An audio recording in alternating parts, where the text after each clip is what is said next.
Every running coach in the world is going to be analysing Eliud Kipchoge's running technique, the guy who's run a sub 2-hour marathon.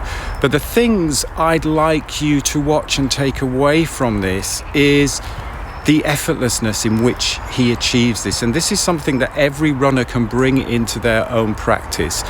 Look at his breathing. His breathing is soft, it's rhythmical, it's effortless. Most of the time it is through the nose. So he's not forcing his breathing, he's not pushing his breathing. Look at how he lands. His step is very short in front. He's not overreaching, he's not overstriding. So when that step is short in front, he can really use the ground force to help propel him forward, to help create that elastic energy to propel him forwards.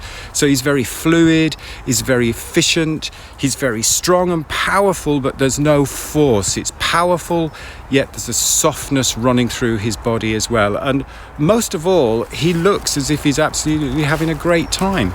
And this is something that every single runner can bring into your practice, into your technique, and allow the speed to come as a consequence. The speed shouldn't be the overriding goal, because if we're just trying to get faster all of the time, then what is going to happen? We will just do anything to get faster. We'll tense up the body, we'll stress, we'll overstride to get faster. But the speed should be a consequence of this soft, effortless, fluid, efficient, enjoyable movement. So let's take a look in a little more detail.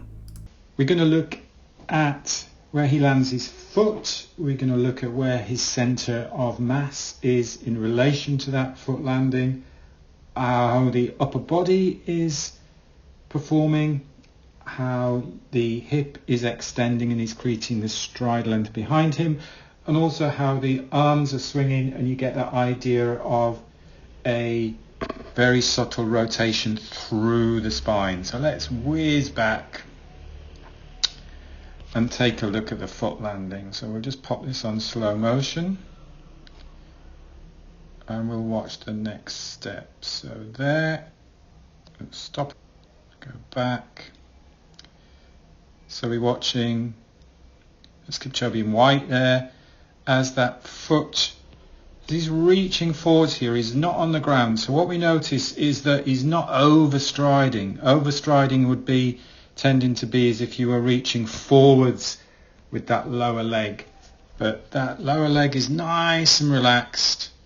And as you see, as he lands there, just about there, that he's landing, the ankle is underneath the knee, he's landing on a flexed knee, landing very much mid-foot there, and his centre of mass in terms of his first contact with the ground, that landing position, is pretty close. So in terms of work, he has very little work to do to bring that centre of mass over onto that support leg, to the mid stance of the stride. So it just takes a few split second to get that centre of gravity over the contact with the ground. So we're looking at the knees together there.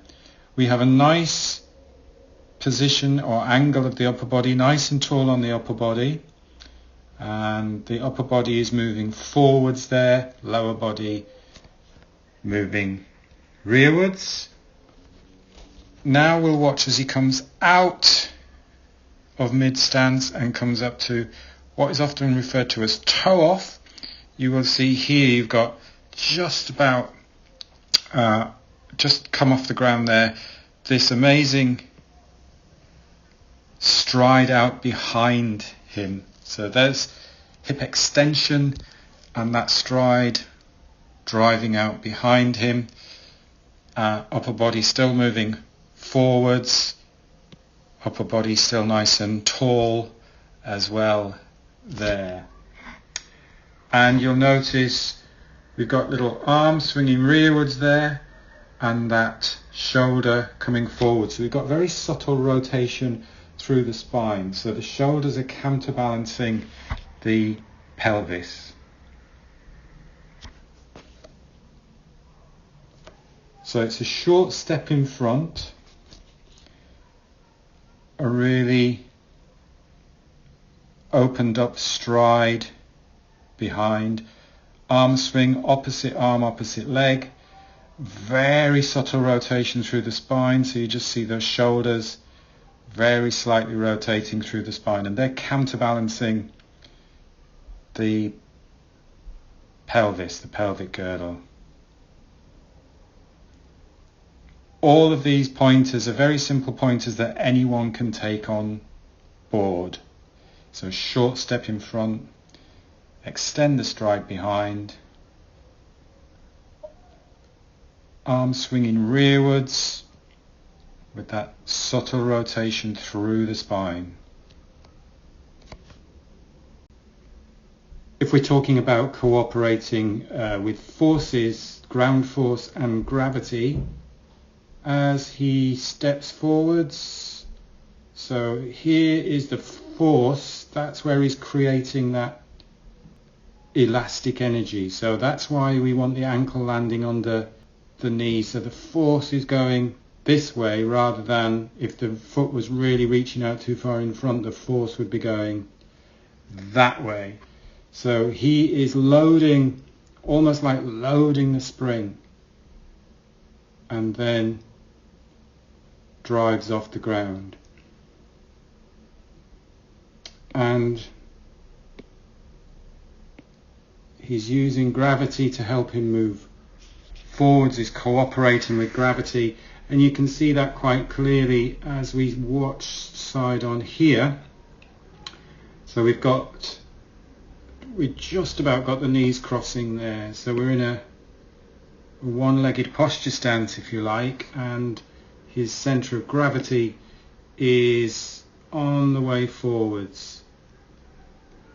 It's all the time moving forwards, cooperating with gravity.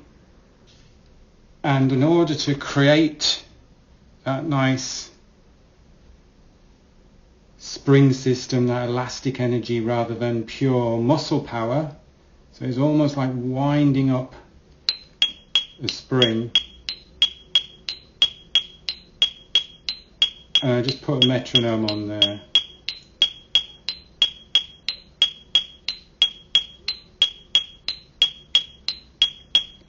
And you'll see that beat there is about 180 beats per minute. They're roughly 180 beats per minute, running at that fast pace. And that cadence should remain roughly the same regardless of what pace or speed that you are running. So if you slow the pace, if you slow the speed, you still keep that nice quick cadence in order to maintain that natural elasticity running through the body.